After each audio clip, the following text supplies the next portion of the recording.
Hello everyone, it's Tacker72 here, and for today, Nintendo as a company. Look, I love Nintendo, I love the games they produce, and sometimes they make some pretty mediocre games from time to time, especially with their partnerships of other companies making some other mediocre games, but we can't just forget that sometimes there are moments and years where Nintendo was not at their best. Personally, many Nintendo fans stated that 2015 of Nintendo and then 2016 of Nintendo was honestly one of their worst years, with 2015 having one of the worst games in their lineup, to 2016 having the most nothing games in their lineup. You can kind of tell that they were really struggling during that era, especially during the Wii U and 3DS's whole gaming lineup, and they were trying to build up a lot of things for the Nintendo Switch, really. But what I personally think is the worst year for Nintendo was honestly 2020, and not just Nintendo themselves, but also for the fans, because throughout that year, I remember when it was happening, it was such a strange thing. It felt like a fever dream.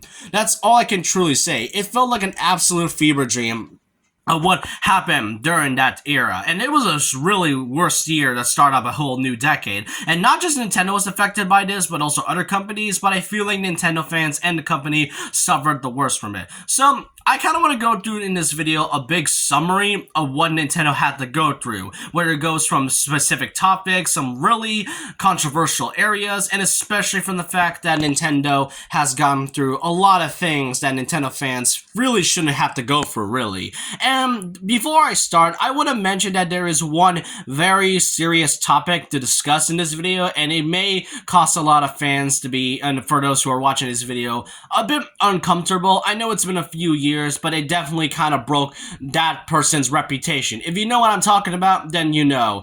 But with that, let's kind of go to the summary of Nintendo 2020. By far what I consider the worst year of Nintendo.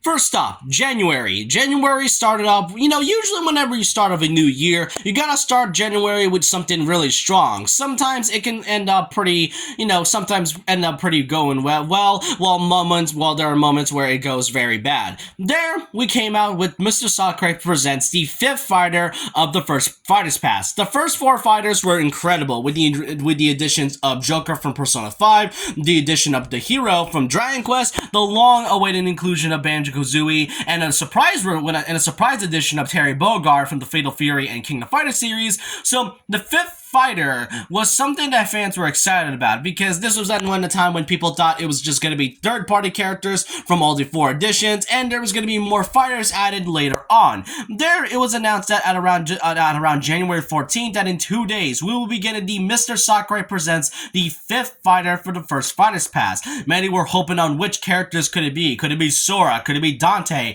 Heck, could it be, that one character from Astral Chain? Unfortunately, they didn't announce it as a spirit during that time. However, it still wouldn't stop many fans for thinking that, there would be something exciting to end out the first Fighters Pass. Little did they know that at the start of this presentation, we were introduced to the 5th fighter of the first Fighters Pass, and the final one of that said Fighters Pass, Violet from Fire Emblem Three Houses.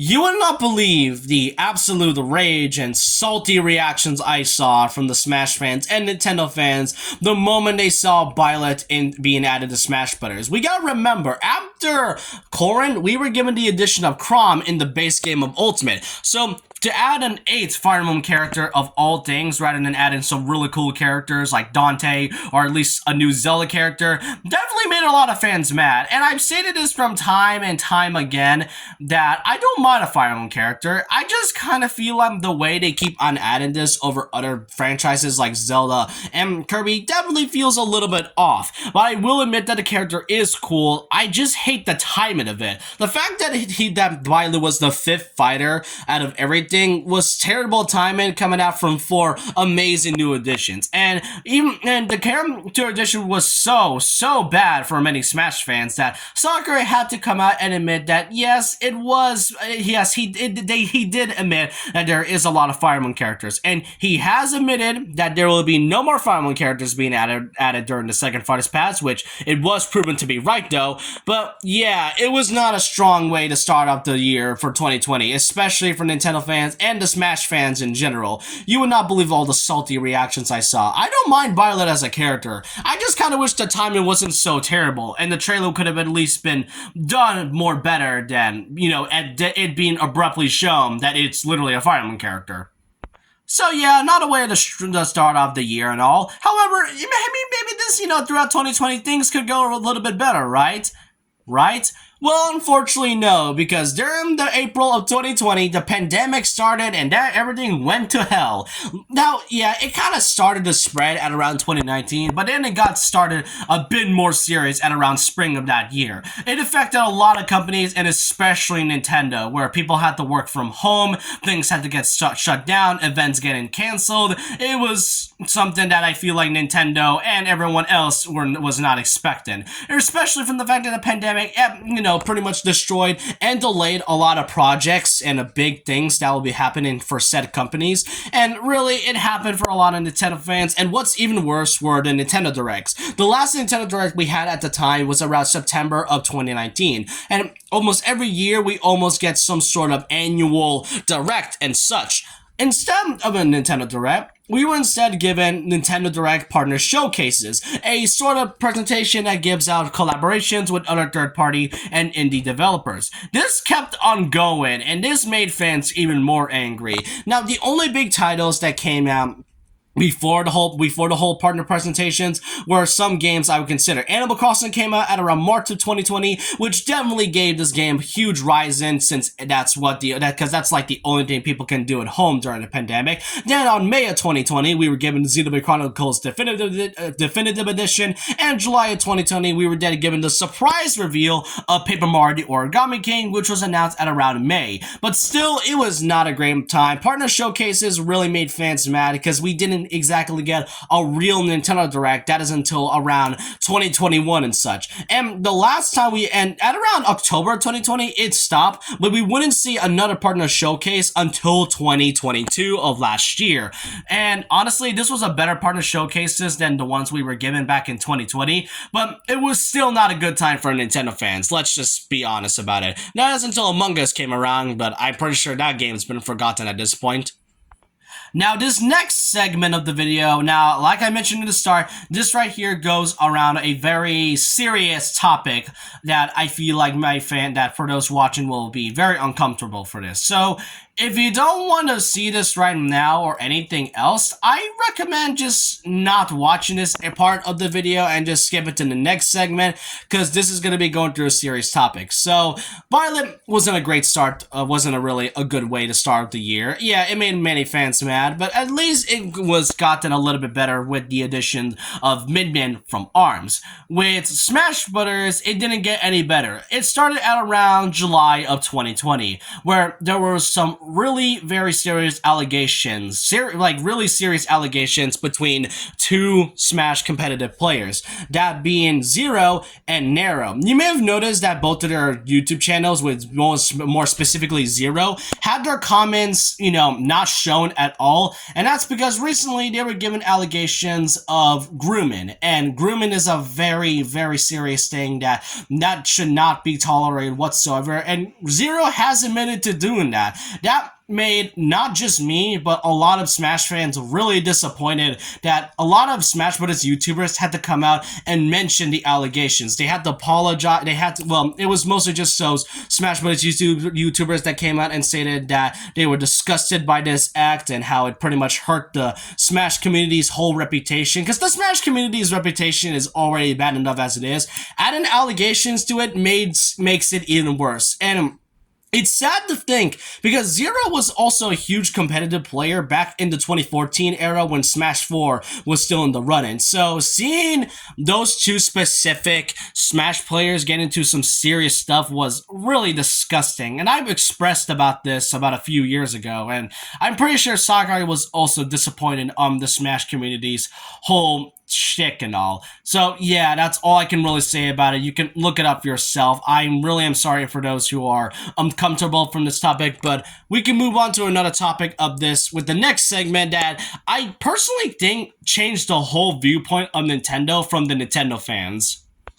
And that, my friends, was the addition and release of Super Mario 3D All-Stars. 2020 was the 35th anniversary of the beloved red Italian mascot, and they were wondering what kind of plans they had for him. Well, it wasn't really great. The 35th anniversary just kind of felt like they didn't really do anything with its 35th anniversary. First of all, is that Mario 3D World and Bowser's Fury was released 2021 of February, and it was a good thing. But however, 2020 was not a great time for the Mario fans, especially for the fact that we were given Mario 35, a battle royale that got removed from March 31st, 2021, but that also goes the same for Super Mario 3D All-Star. 3 classic Mario games, 3D Mario games, all mashed into one, and it was such a great thing. The problem is that it was only a limited release, only released until March 31st, 2021, in which it's pretty much gone forever. Well, I wouldn't say forever, because believe it or not, I still see copies from it from time to time.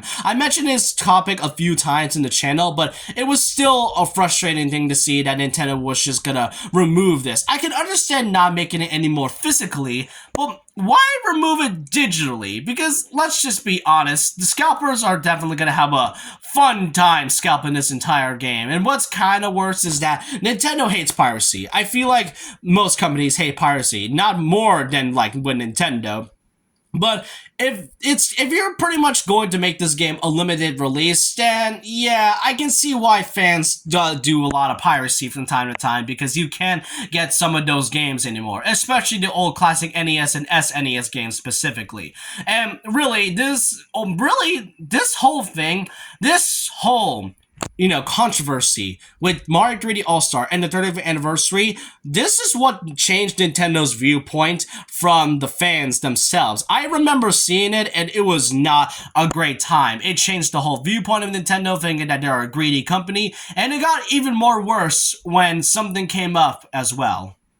So at December of 2020, it was going to be the very first online big house, some sort of like big live event. It was kind of like EVO, except it has like some sort of a Smash Bros. Feel. It's been going on for like 10 years and such, and it was a great thing to be happy about and all. And the really big problem about this was that it was canceled all of a sudden, because apparently the big house was actually sued. Well, it wouldn't. They were being threatened. They got a cease and desist letter from Nintendo, and it stated from this specific message: the big house is heartbroken to share we've received a cease and desist from Nintendo of America to cancel our upcoming online event, and that's because of a certain project or modding system known as Project Slippy.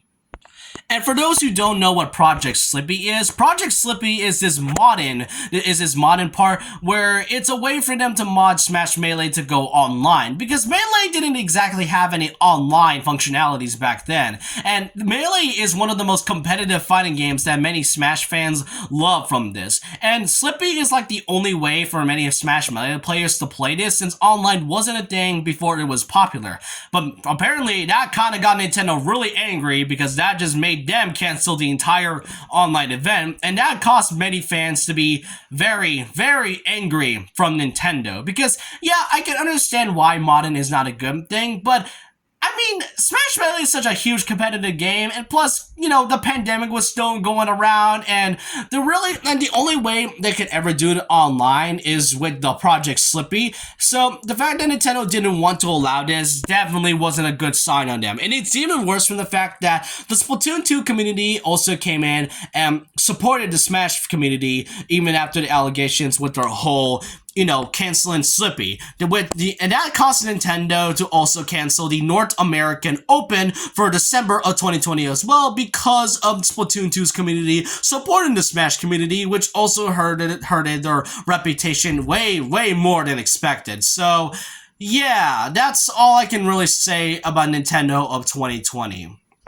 Admittedly, I love all the things Nintendo has done, from the games, from the merchandise, and especially with their biggest one yet from this year being the Mario Bros. Movie, but you can't admit that Smash Brothers, and especially Nintendo of 2020, wasn't really the best time. You can say 2015 was bad with their bad titles and releases, and 2016 was a really boring year, but 2020 definitely sparked a lot of things for the fans of the company. And my viewpoint hasn't changed, but there are times where I feel like I should be very wary of what Nintendo is truly capable of. But that's all my summary I can say for Nintendo of 2020. Let me know what you all think about this. I'm sorry for as I said earlier, I'm sorry for the topic I mentioned about the whole allegations thing, but really, this is a serious topic that I feel like I can't go any more further, but I want to know your thoughts and opinions down below about this, and so with that, leave a like, comment, subscribe, hit the notification bell for more videos, follow my Twitter, and I'll see you guys next time. And remember this, once a legend, always a legend.